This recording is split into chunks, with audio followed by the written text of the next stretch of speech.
Welcome to the other side of the studio. Join us for authentic stories, expert insights, and a fresh perspective on wellness to guide you through the nuances of life's transitions, reminding you that every shift, every change is an opportunity for growth.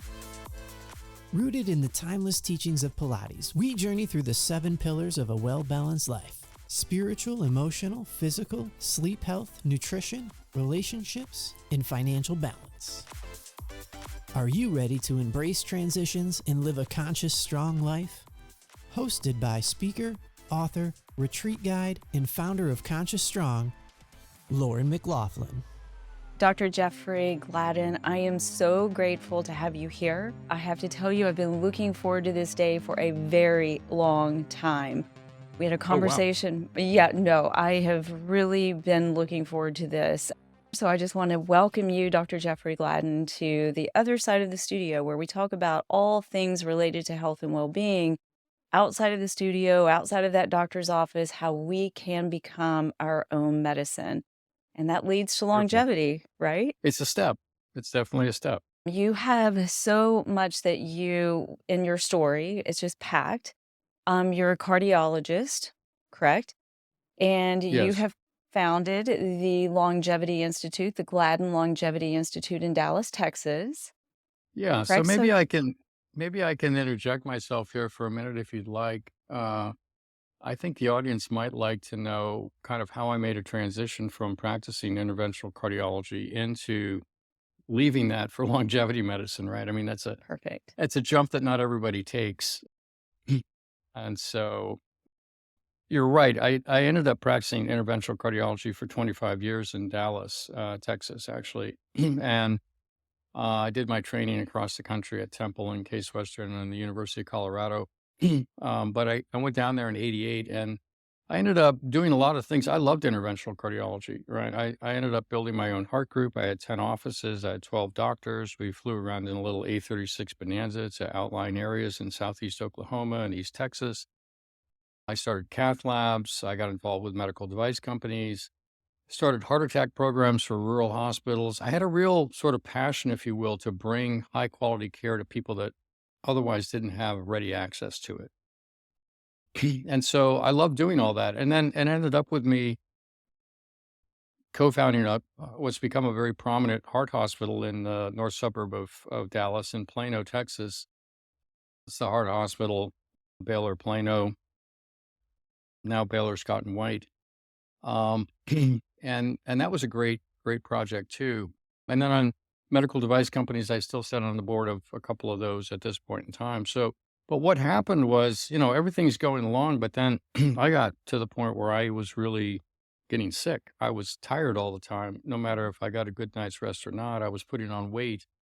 I was feeling sluggish. When I would come under stress, I would feel myself go over a cliff into depression. And it wasn't like, well, I'll go for a run, I'll talk myself out of this, I'll listen to some music and I'll be okay. It was just like, I want out. It was like really deep, dark depression. And so my father also eventually died with dementia, and I was developing brain fog. And so this was like a real stunning thing, right? I'm in my early 50s at this point in time. And I'd always been athletic. I'd done a lot of things: snowboarding, mountain biking, running, played soccer in college and basketball and things like that. So I love all that kind of stuff. And I was feeling like I wasn't going to be able to keep up with my kids either. So I went in and I got tested, and I was told, 3 things. 1, everything checks out for your age.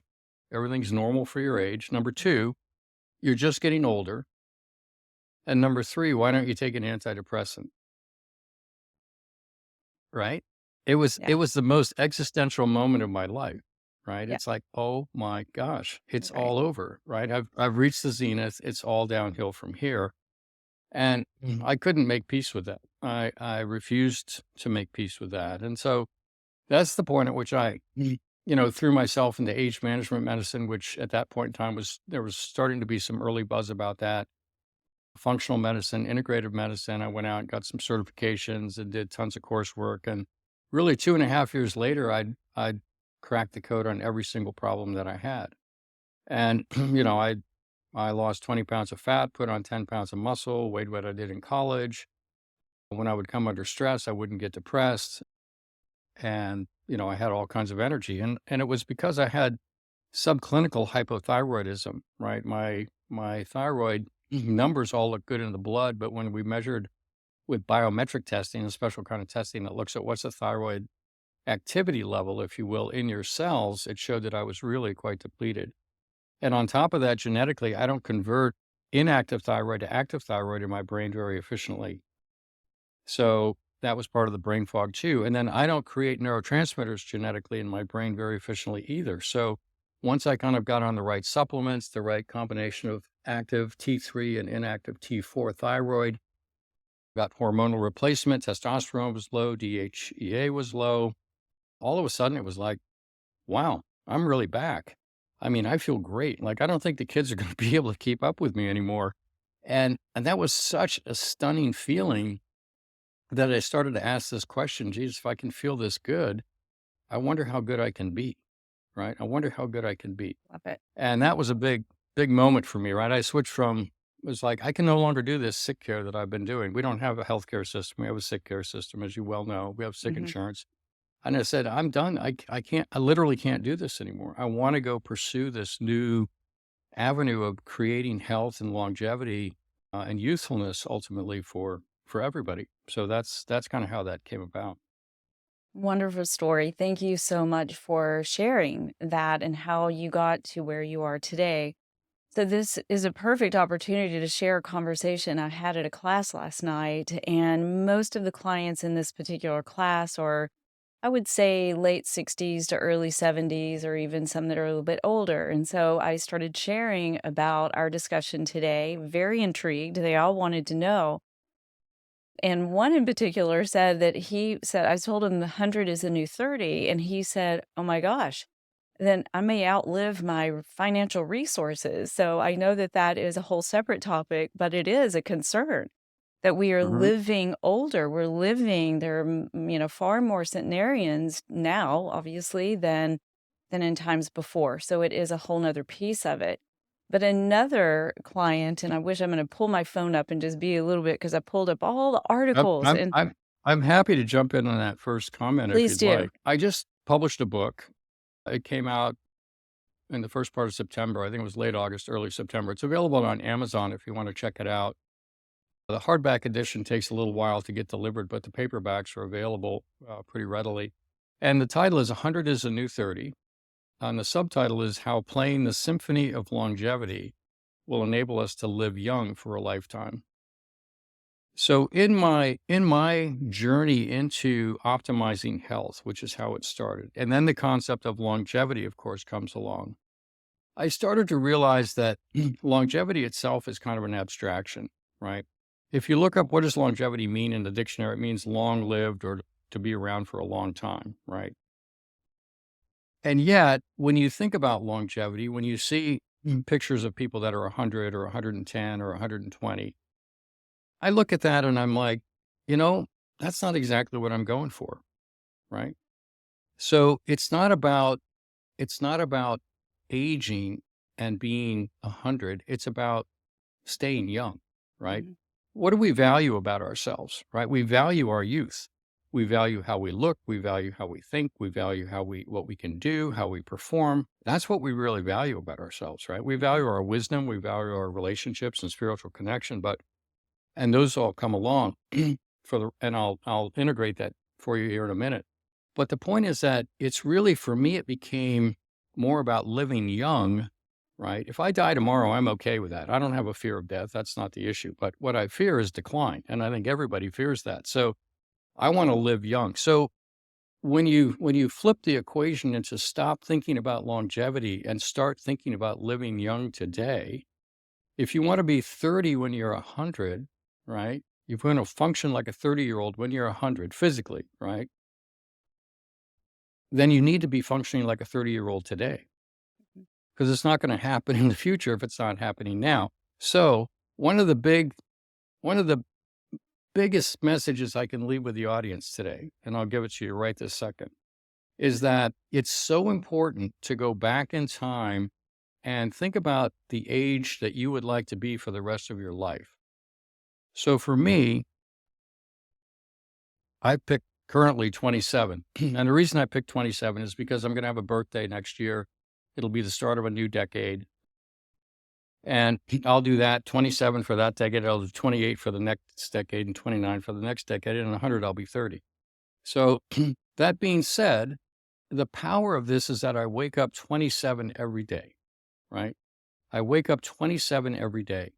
And I have to tell you that if I wake up and I don't feel 27, right, I actually am now motivated because I'm basically making the claim that I am 27 and I'm asking the question, how do I live young for a lifetime? It's like, how do I get back to feeling 27 again? Hmm. Because in the aging process, what happens to people is that they start to acquiesce to it, right? They're already being coached by their doctors, their community, their families, the government, their businesses that they're getting older and they're stepping aside, stepping down, they're already being coached, right? Yeah. So when you reject that and you say, no, I'm going to live young for a lifetime, this will be the biggest thing that you can actually change about your thought process. So when you wake up 27, you don't feel 27. It's like, I'm going to get back to 27. Then you find ways to get back to 27 and then you live 27. Hmm. Now, to answer your question, what about finances? Well, if you're 27, why are you retiring?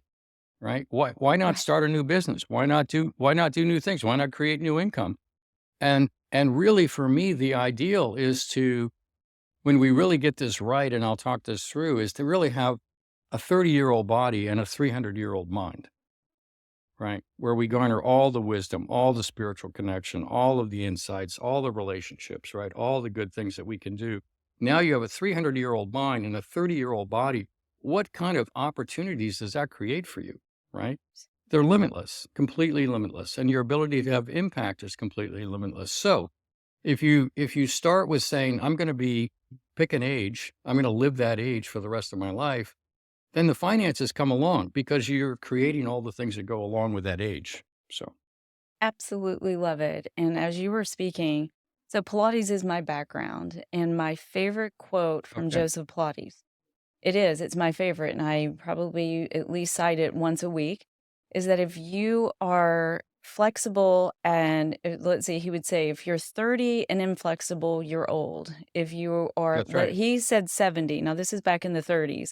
I bump it to 90, but let's put it at 100. So let's say if you're 100 and you have a flexible spine, you're young. Hmm. The age doesn't matter, but that was actually his quote, and I cite it because the more we can move our body, the more that we can, be agile and be able to function, then we are going to actually live a lot longer. So just a little bit of adding into what you're saying. Totally love that. Absolutely. So there you go, client, if you hear that, because he was very much looking forward to hearing this episode. Another thing that came up was just all the articles. There was one in the research in the Wall Street Journal that was about, turning centenarian and what does that look like. And that article was really suggesting that it is mainly genetics. So genetics plays the main role. It doesn't matter about the external factors, especially when you reach 90. I was just curious your thoughts on that and how you feel genetics plays a role, because there are many of us. I feel like we can change. And even though we have, my mother has dementia and my grandmothers, both of them had dementia. And there's that sometimes you just say, well, you just have to accept you're going to have dementia. It just as runs in the genes. I personally feel like we can change that, and we can do that by doing some of these external factors, meaning your diet and how you exercise and where you find yourself in terms of air pollution and other, toxins that are out there. What's your take on that? Yeah, that's a really interesting and great question. So we've been in the thick of this for over a decade. Genetics probably accounts for 15 to 20% of longevity is the way we look at it. And I think a lot of people now understand, and if you don't, this is an important concept to understand, is that genes are not really a blueprint They're not really your destiny. Your genes are not your destiny. Just because your parents had this or that or the other thing doesn't necessarily mean you're going to have them. Although you really should have, your genes tested so you know what cards you're holding, so you know how to play your hand, so to speak. But that being said, genes do play a role. They have to be acknowledged and they have to be taken care of appropriately. But I think that, genes really are not just a blueprint, but they're a set of possibilities, a set of proclivities, if you will. And the environment in which those genes reside have a tremendous impact on the expression of those genes, right? So, to your point, lifestyle, exercise, sleep, meditation, all the things that we can do to create a good environment, clean air, clean water, nutrient dense food, all the things that we know to be important, that's all critical to optimizing genetic expression. Now, I will tell you that what we've come to discover, however, is that it's not enough. So everybody that ate well, exercised, did Pilates, ate organic, nutrient-dense food, slept, meditated, they still didn't crack the Hayflick limit, right? They still didn't get past 120. They still didn't look like they were 30 when they were 100. Mm-hmm. And so all of that is absolutely necessary, but it's not a sufficient answer. And the reason is that there are mechanisms inside the body that are directly causing the aging process and are phenotypic expressions or actually physical expressions of the aging process. So in 2013, there was a paper published called The Hallmarks of Aging. There were 9 hallmarks that were listed: shortened telomeres, increased senescent cells, increased inflammation, dysregulated nutrient sensing, on, 9 different things. All of these are critical factors. In 2022, in March, there were another 5 that were added. In November of last year, there was another one that was added. And in July of this year, there was another one that was added, right? So now we're up to 16 hallmarks of aging. So when you think about it, these mechanisms are happening inside the body, and they can be impacted by all the lifestyle choices we talked about, taking the right supplements, eating the right food, etc. But they are not completely interrupted by those activities. They are not completely interrupted. And the problem with aging is that it's not linear, it's actually exponential. For example, people age so much more between, say, 63 and 78 than they do between 30 and 40 or 40 and 50. It's dramatic. And the data from Stanford shows just how dramatic it is. And part of the problem that people have in thinking about their own aging is they don't understand that they're playing an exponential game. It's an exponential game that you're playing because you're playing against a game where exponential decline is going to happen, right? Like even my mom's case, right? At 88, she was out driving around doing all kinds of stuff. At 92, the wheels had come off, right? And she passed away in 4 short years at 93. So it's just dramatic. And so the problem is that when we think about, if I were to ask you, for example, what are you going to be like, or anybody in the audience for that matter, what are you going to be like 10 years from now? What are you going to be like 15 years from now? Mm-hmm. Right? What are you going to be like? It's almost impossible to imagine you're going to be any different than you are right now, right? It's Right. like, it's almost impossible for us to imagine, right? So we're caught in an exponential game. We see it all around it. We've seen it in our parents and our grandparents and things like that. And yet we can't relate to it. We live like, well, it's not going to happen to us, or maybe it's going to happen to me, but I don't feel it, right? I can't Mm-hmm. sense it. And Mm-hmm. so we end up with a linear strategy of what I call get healthy. We're going to eat better, exercise, do all these things, which are absolutely critical, mandatory, have to be done, but it's not enough, right? Mhm. And so ultimately, I think we need to have an exponential strategy to an exponential problem. Mm-hmm. And that's what the book is about. Love it. That's playing the symphony of longevity. And so if you're listening to this and you're really interested to see how that exponential strategy plays out, the book is I think it's a great book. Everybody that reads it really loves it. It's been an Amazon #1 bestseller and some other things. So I think you'll find it really intriguing. Fantastic book. And it's just so spot on because I teach, we are very fluid. We are very fluid as human beings. We are not meant to be, in a box. And so I think we do get confused with this linear approach. Listen to what, the next fad is or this, that. And people don't have this ability to be able to find their own dance with life, is how I Hmm. refer to Hey, it, is love that that. we get very boxed into a certain set of Hmm. ways.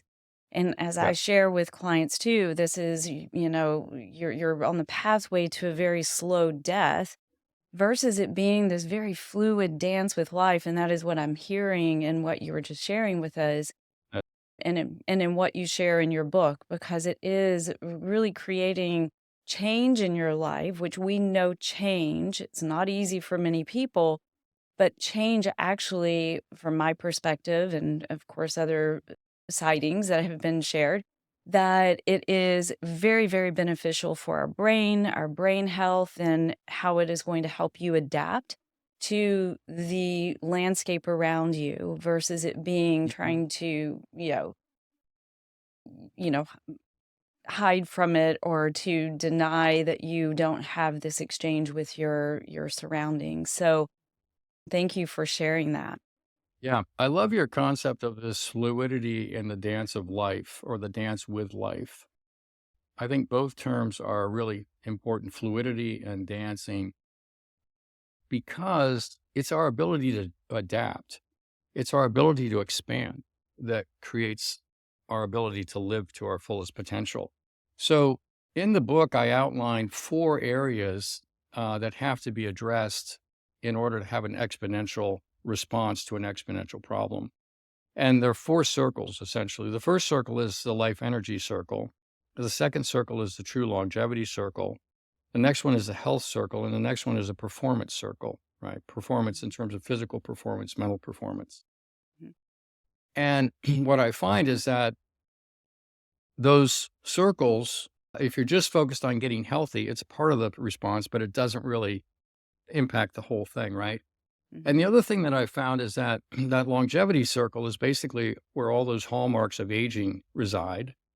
And we've developed in our practice, we've developed testing to be able to actually test into those hallmarks to see where somebody is in the aging process, right? Well, where are you, right? I mean, if Mhm. you're going to win this game, you got to know where you are. You got to know what cards you're holding, and then you got to know where you are in the process, right? So that's what we do. We break people down into a full mosaic of ages, if you will. What's your brain age, your heart age, your telomeric age? What's your senescent cell burden? What are your stem cells doing? How much inflammation do you have? What do your mitochondria look like? If you don't if you don't know where you stand in the game, you can't possibly win. Mhm. But if you meticulously take it apart and see where you stand and know what cards you're playing, all of a sudden the strategies become not only elegant but incredibly effective. And Mhm. that's kind of what we do on that. But the thing about that is, as good as all that is from a, we'll call it a biochemical perspective, right? Optimizing genetic expression and lots of other things that we do, that life energy circle is really kind of like in the Lord of the Rings, it's the ring that binds them all. Mhm. Because we find that, you can throw all the biochemistry in the world at somebody, but if they're self-sabotaging, if they're living with extreme stress and anxiety, if they don't feel safe, if their relationships are poor, if they don't have self-love, right? If they're not spiritually connected, if they're not, you know, basically living with a sense of purpose and things like that, then all the rest of it sort of falls apart. Mhm. So we spend a lot of time actually focusing on what I call the life energy circle, which is really kind of in the psycho spiritual space, if you will. But it's absolutely critical to understand how important it is, and then also how healing things in that area enable you to heal things physically, right? And I'm sure Mhm. you've seen this in your own practice. Mhm. My take on psychology, here's my my 30-second view of psychology, and I love psychology, right? So is that basically none of us came up in an atraumatic fashion, right? Nobody Mhm. got all the love that they needed. Everybody had traumas. We all had whatever the insults were, parental, could be peers, could be friends at school, could be whatever. And so then we end up living in reaction to those traumas, right? We end up living in reaction to them. And then we create stories about those traumas and how we're living in reaction to them. And out of those stories, we then create an identity. And so now we start to identify ourselves as, well, I'm this or I'm that, or I couldn't do this because of that, or this happened to me, so I'm not going to do that. Right. And so we start to really put ourselves into this box, completely the opposite of your expanding into the fluidity of dancing with life. Right. And so we actually put ourselves in the box. And so a big part of solving this is really to go in and actually deeply understand, okay, what were the traumas and how did it impact me, right? You have to have understanding. Then you have to go through a phase of healing. I can heal the trauma, okay, to where I'm not impacted by it. And then the next step, the critical step, is to transcend it. When you actually transcend what happened, all of a sudden you realize that everything that ever happened was there for your benefit. You become grateful for every person, everything that you thought was a trauma actually helped to shape you, have more wisdom, more insight, more empathy, more love. And when you start to live from that space, right, from that transcendent space, now you're actually able to be fluid and dance with life. And this has such a massive impact on your cellular health, the rate at which you age, and your ability to heal. So that's why I guess I went over 30 seconds, but that's my quick take. No, you're speaking my language. It just gave me goosebumps. So I got the chills because it's exactly what we teach here at Conscious Strong is, the Cool. foundation of health is spiritual, emotional. Then you introduce the physical. And I just find that, many get it so wrong. They go direct to, I just want to move my body. And I'm talking, of course, from my field of being in the movement space. But I would often just see clients go so wrong, and I would say, "No, no, no, no, you're not ready to move yet," because it takes exactly what you're saying. We must tap into our emotional side. We must make friends with our traumas. We've all had trauma, every single one of us. That's the Yep. human experience. It might have been stumping your toe. It could have been childbirth. It's a beautiful Sure. experience, but it's traumatic. Yeah. And so what I have found is that so many want to avoid looking at their traumas or looking at pain. I was just saying yesterday, the only way to move physical or emotional pain out of you is to make friends with it, have a conversation with it, do a little dance with it, because otherwise it's going to remain in your body. There's many studies that show that trauma is stored Yeah, in the body. the body doesn't forget, right? The body doesn't forget. So It doesn't forget. It doesn't forget. So, can you take me through a process? Because I cannot wait to get to Dallas. I cannot wait to experience the Gladden Longevity Institute. What would that experience look like in coming in? So, you can take me as the case study here. I am in my mid sure. 50s. I have hit Okay. menopause. I am Okay. experiencing things that I thought I would be able to avoid, meaning sensations, physical, arthritis, maybe that little foggy headed, experiencing a little bit of stress. So if someone like me walks into the Gladden Longevity Institute, what would that look like? Yeah. So that's a great question. And the way that it works is that we would sit down with you ahead of time and have a conversation. And, in our practice, we're motivated by 4 questions. One is, how good can you be? I mentioned that earlier in the podcast. When I started to ask that question, I wonder how good I can be. So there are 4 questions. One is, how good can you be? One is, how do I live well beyond 120? One is, how do I make 100 the new 30? And the last one is, how do I live young for a lifetime? So when you come to see us and you have this conversation, we're going to have those 4 questions front and center in our mind. We'll share them with you. And we're going to basically be asking for you to tell us what are the questions that you're asking as you're coming to see us. So maybe it's about menopause and hormonal health and a family history of dementia and some brain fog and things like that. We want to know what questions you're asking, right? And then on top of that, we're going to superimpose our wisdom around the 4 questions. And we're also going to superimpose our wisdom around this. And that is that when you think about medicine, people talk about, sick care medicine. I was trained as a cardiologist, right? So it's symptom-driven medicine, right? That's the upper layer. That's the crust, we'll say. Below that is functional medicine, integrative medicine. We're now going to get to the root cause. And that's great and that's wonderful too. But solutions that come out of a symptom-driven approach are very short-lived. Solutions that come out of a functional medicine approach are more longer-lived.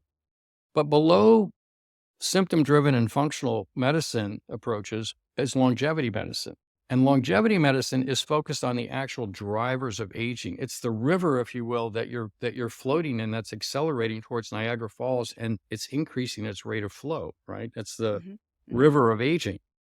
And so when we meet with you, we're going to want to know what questions you're asking, but we're also going to want to know where you are in that river. Where are you in the aging process? And we're going to want to measure a mosaic of ages for you to see where you are. We're going to want to know what genetics you have so we know what cards you're holding. And once we understand where you are in the aging process, what's your brain age, what's your heart age, what's your lung age, et cetera, all these bone age, et cetera, right? All the things. Mhm. And then where are you with regards to your telomere lengths and your senescent cell burden and things like that. And then we know what genes, what cards you're actually holding. Then we actually come at the process of, okay, you went through menopause.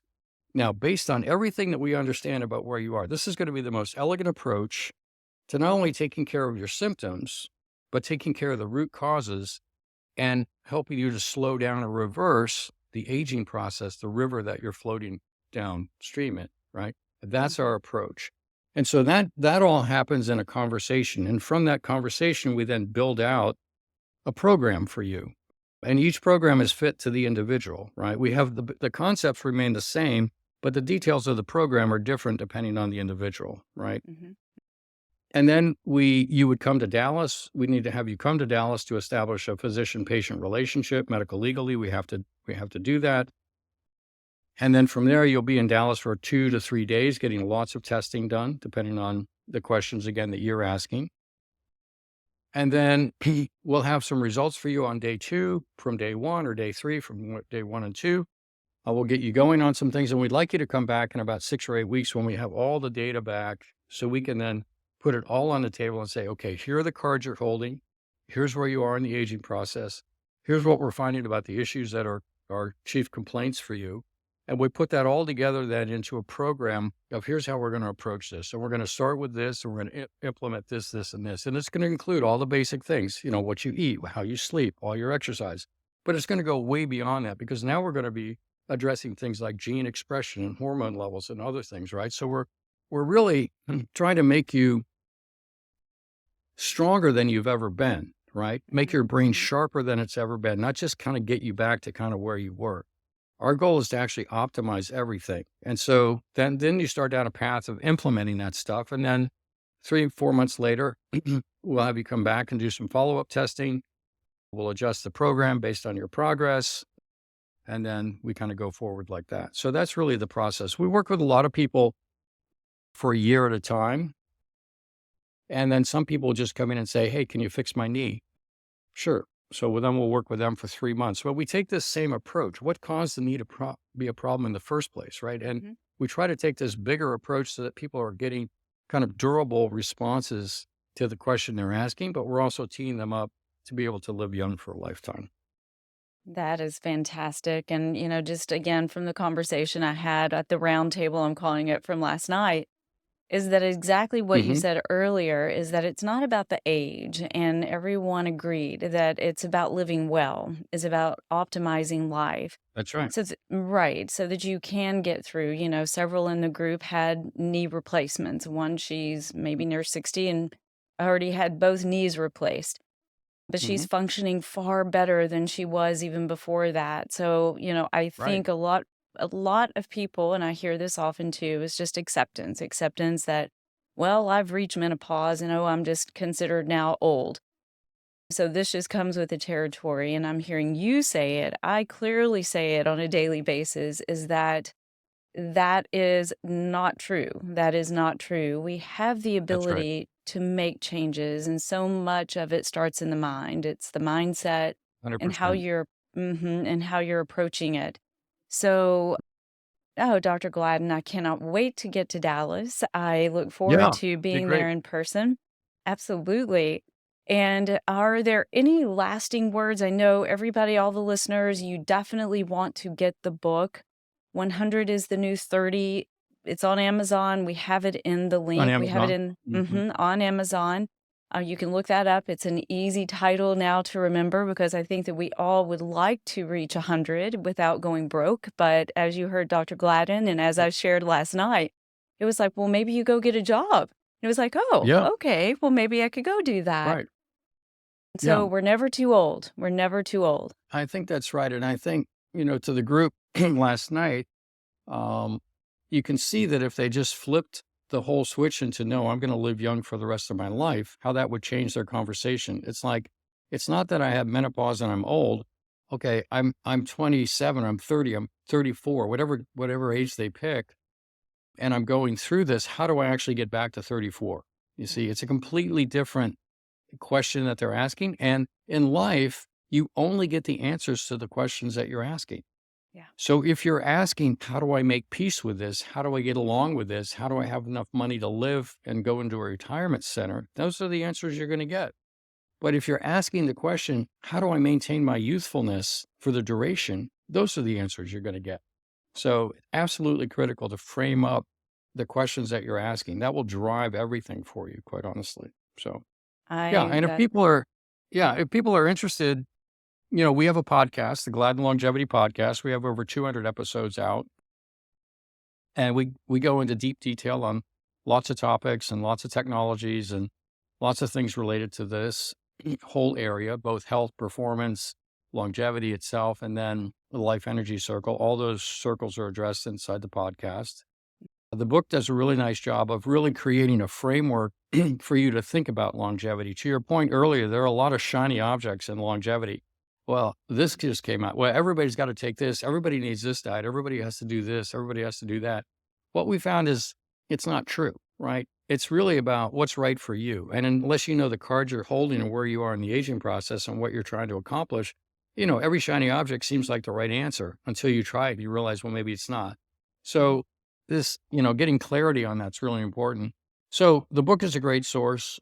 We also have a longevity supplement shop for people that are looking for bundles of things that we found to be particularly helpful for different categories of issues, if you will. So that's available also. Mhm.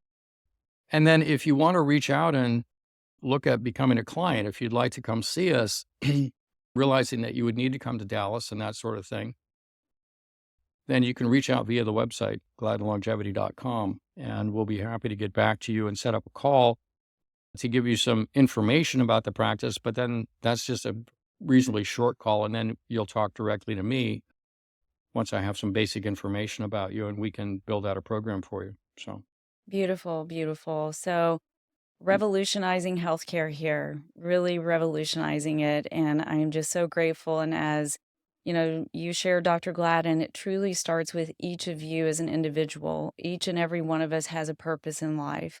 And when you really make friends with your purpose, you understand your purpose, and you make friends with that spiritual side of yourself and not anything else outside, those shiny objects are doing nothing until you really adapt to your source and who you are and your purpose, because that, in my view, is the key to longevity as well. So I'm hearing you say that absolutely. it's the doorway.